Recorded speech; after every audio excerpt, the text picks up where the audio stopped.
Welcome to Bounce, playful, unfussy conversations with SoCal's arts and culture stars. I'm your host, Susan Petrella, a lifelong arts and culture patron / advocate and the rockstar consultant who rockets your business to success.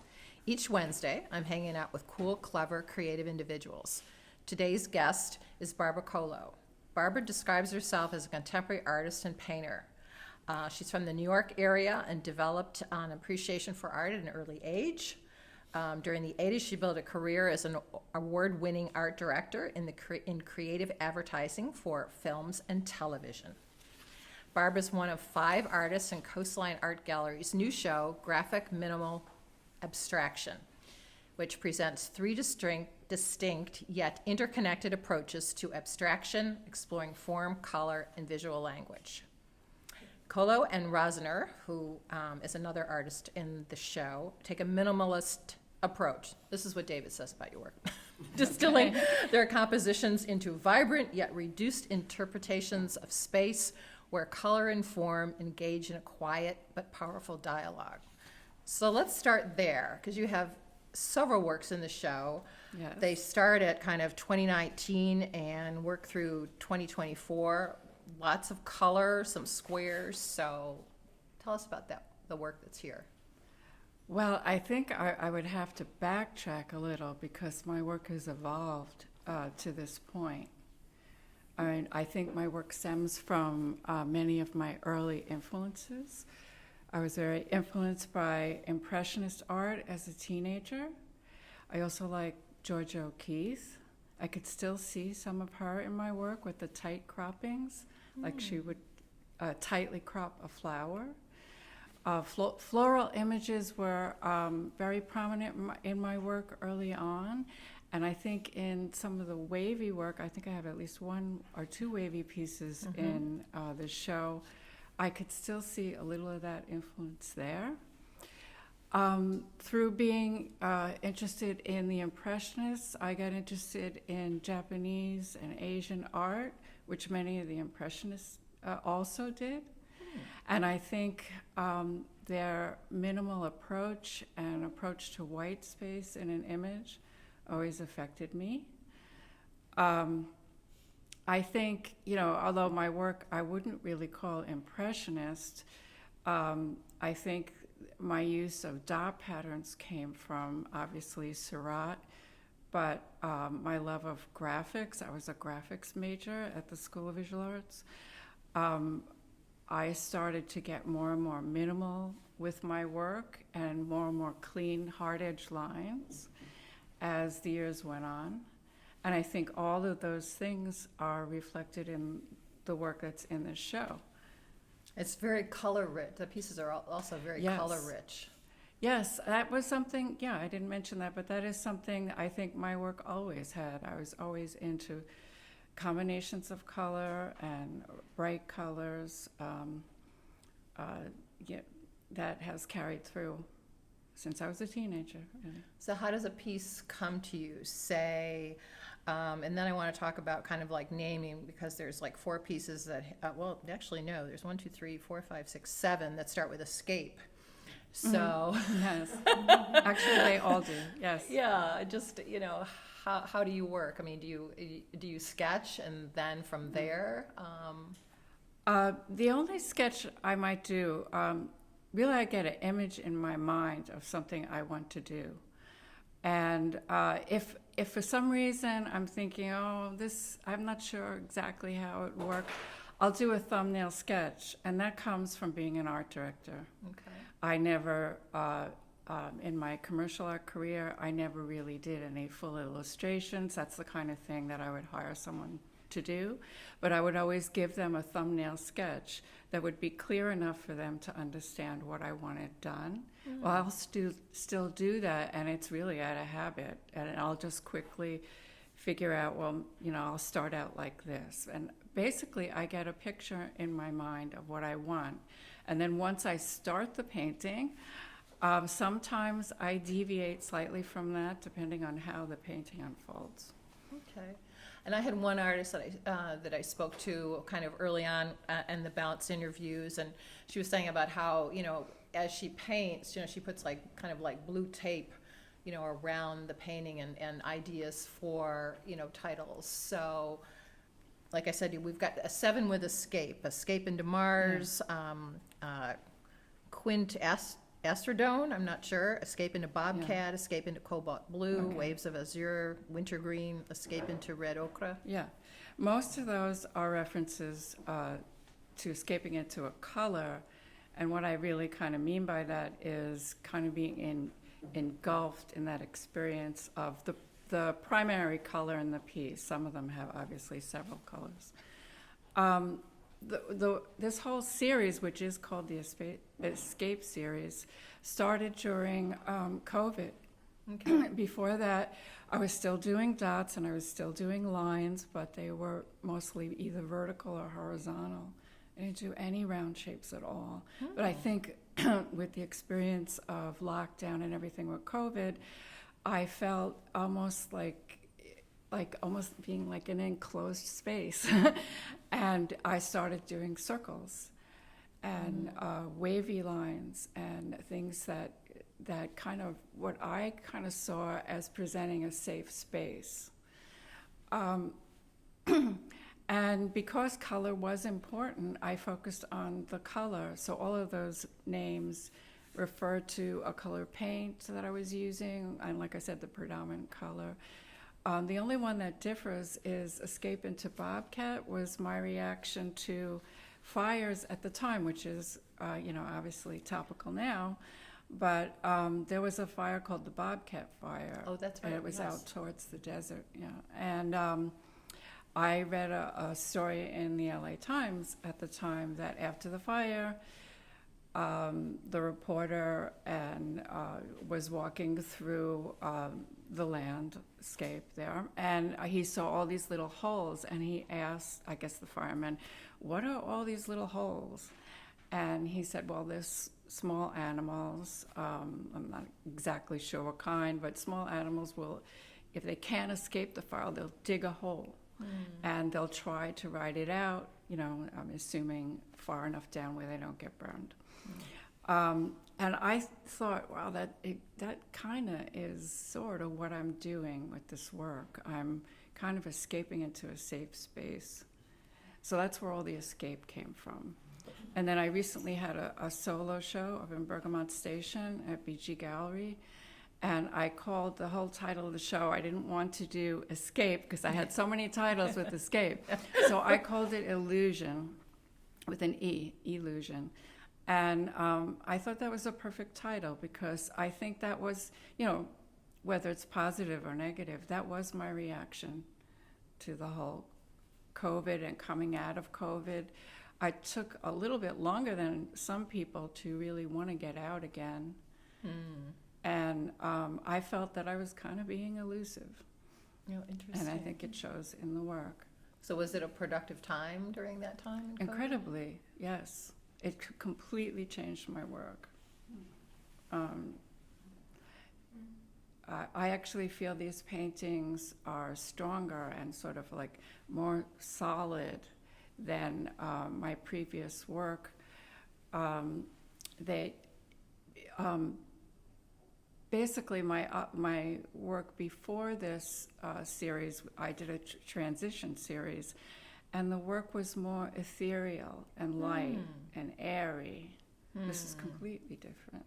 Interesting. The dark times of COVID kind of coming through and all that uncertainty and such. Yes. So you had, you've had like these two distinct careers, but they're not really because they blend in. Your art direction kind of blends in with your painting. So was it you just like wake up one day and say I don't want to do art direction and I'm gonna start painting? And because No. you've been very prolific, you've had wonderful shows and in collections and such. So you've had quite a stellar career, having moved into Okay. painting. I'll try to make a long story short.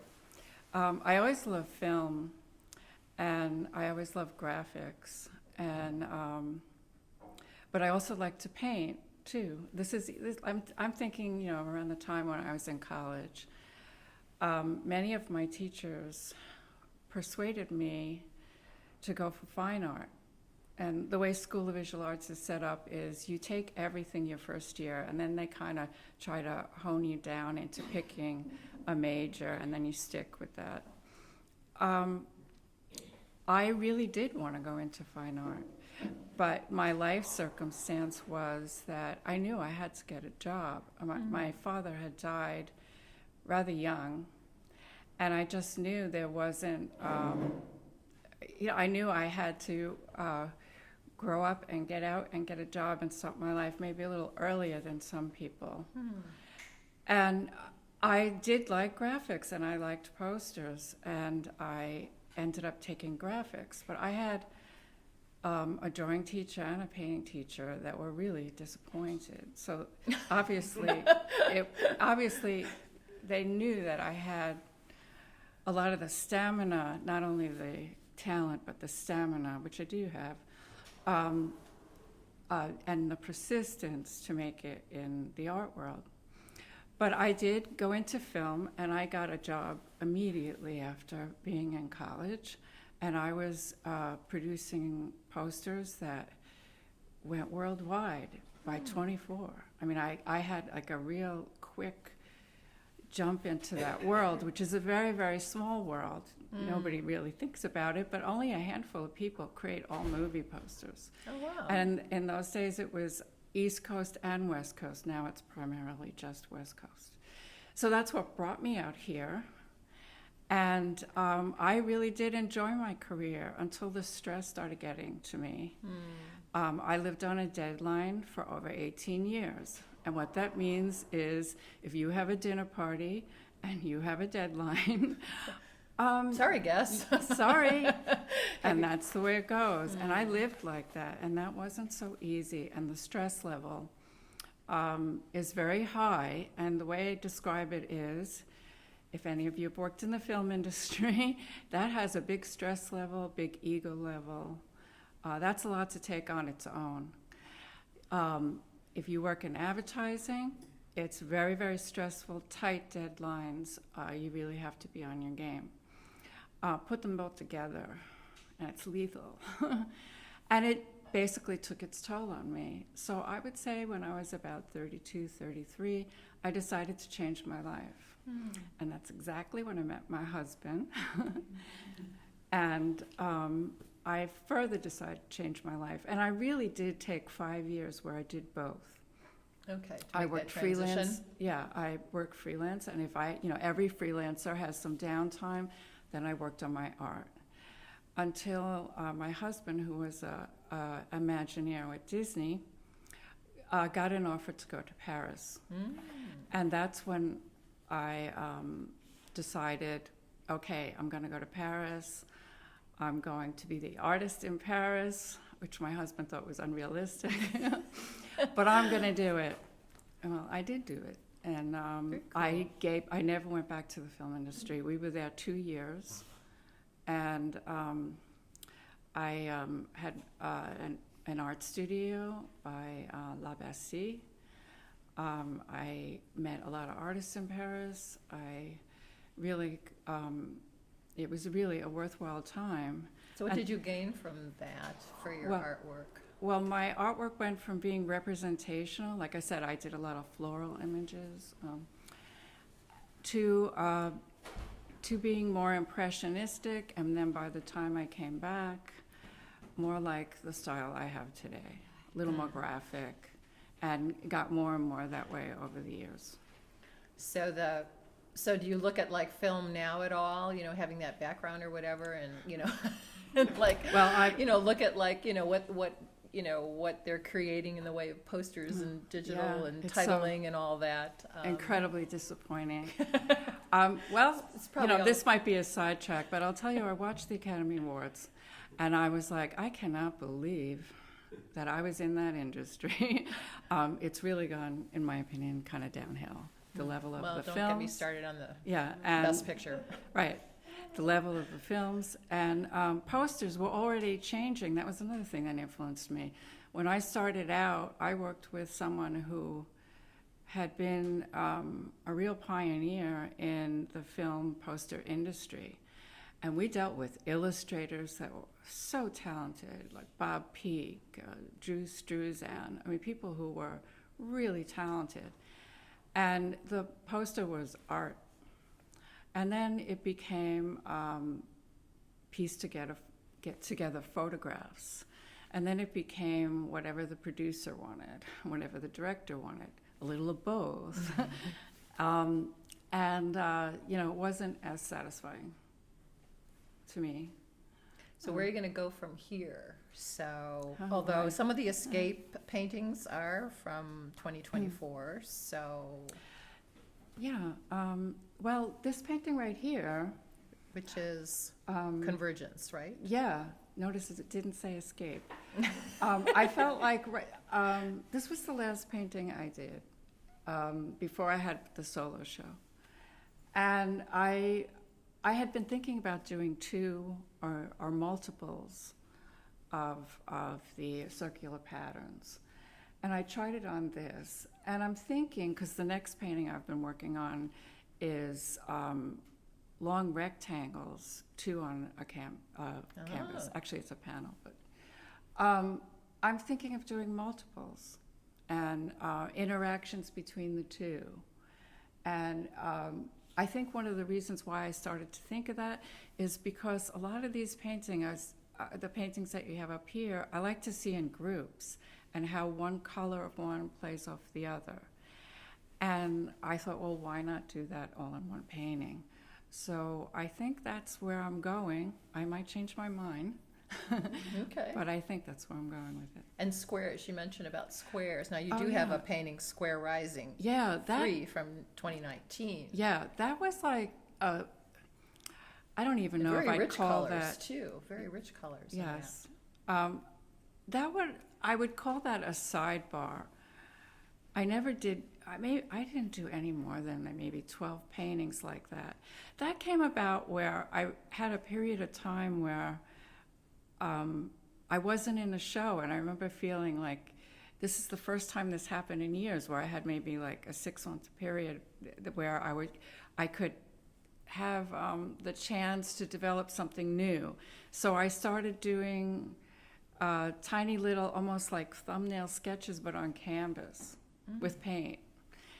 And a curator came in to really visit one of my roommates in my studio. But she came into my studio because we knew each other. And she looked at the little sketches and said, I really like that. And I actually didn't really have any intention of doing them bigger, but I got in a show. So I said, okay, I'll develop that. And I did, like I said, no more than 12 of those, and some of them were small. And I showed them quite a bit, and I sold a bunch of them, but I never went back to do much more. And now I see that as a stepping stone to this work, because I got into the, even though it's more hard edge and more linear, I got into the whole thing of fading colors or shading colors, and using, instead of putting them in hard edge lines, I basically did the same thing, but with the dotted lines. How does that work? Because you mentioned about, the curators. So the curator was interested in that work, so you went in that direction and made it for a show, but then at the same time having the time to just kind of do what you'd like or whatever. There must be kind of like a tug, a tug of war between the two. Well, creating at for that a period show of and time, creating for you. Yeah, at that time I was happy that I even had the chance to experiment for a while. Look, if I didn't like it at all, I wouldn't have done it. I just think that I felt like that work, just for me personally, just went so far. I kind of know I'm at the end of a series when I just comes upon me like I just don't feel like doing that anymore. Oh, that was one of my questions Yeah. of like, other artists or whatever, when do you kind of know when it's done? I had one artist that his studio owner would come in and put a Post-it note and said, I think this is like done or whatever, which drove him mad. Now, I usually I usually go by just how I feel. If I don't feel like doing it anymore, then, and sometimes that could be 4 or 5 years, and sometimes Ah. could be 1 or 2. So you're working on more than one work at a time in the studio? Yes, but I'll stick to primarily working on one. In other words, if I need a break, I'll paint the background of one, which is a flat color. Most of them are black, but some are darker colors. Like, I think that one's actually like a navy blue. Oh. And I actually, it takes me sometimes 2 days to prime and really put down the surface I want on a canvas. So I'll go through the stages of that and then go back to painting another one. But then I start to focus on one. Okay. I prefer it that way. And the dots, you know, some paintings, you know, you'll see that, you know, they'll mark it off like with tape or whatever. But I mean, that must be very. Is it very stressful to do the? No, very it's enjoyable. I don't meditate- put any lines. any line. Oh, okay. No, I paint a solid color in the background, and then I will measure out the center Okay. because You if it's, start there at the center and work out. I start at the center as long as it isn't one of the round panels, because with the panels I like to have the edge line up with the edge of the panel when it's round. So I will start on the outside, but I'll still measure the center and get pretty close to the, you know, exact center.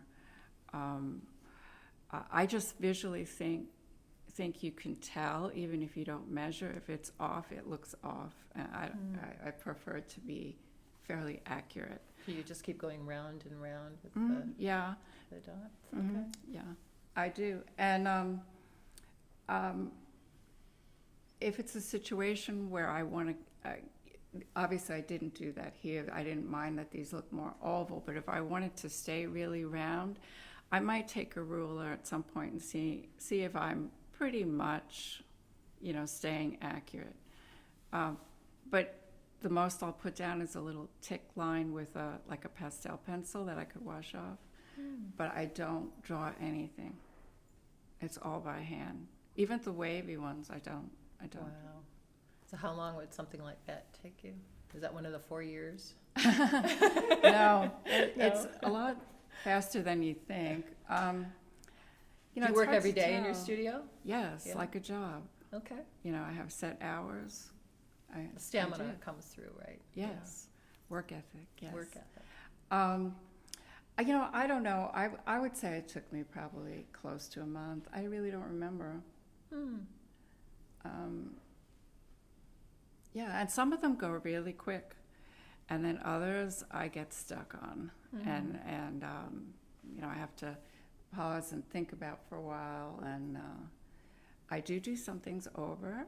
I know it's hard to believe, but because it's a big deal to change something, but I do. Yeah. Very cool. Well, thank you very much, Barbara, for sharing your story with us. Thank you. I was You've happy made bounce to bounce. participate. A special thank you to our generous sponsor, Coastline College, its Fine Arts Department Art Gallery, David Michael Lee, Director, Curator, and Professor. He's also Bounce's fabulous producer. Thank you, David.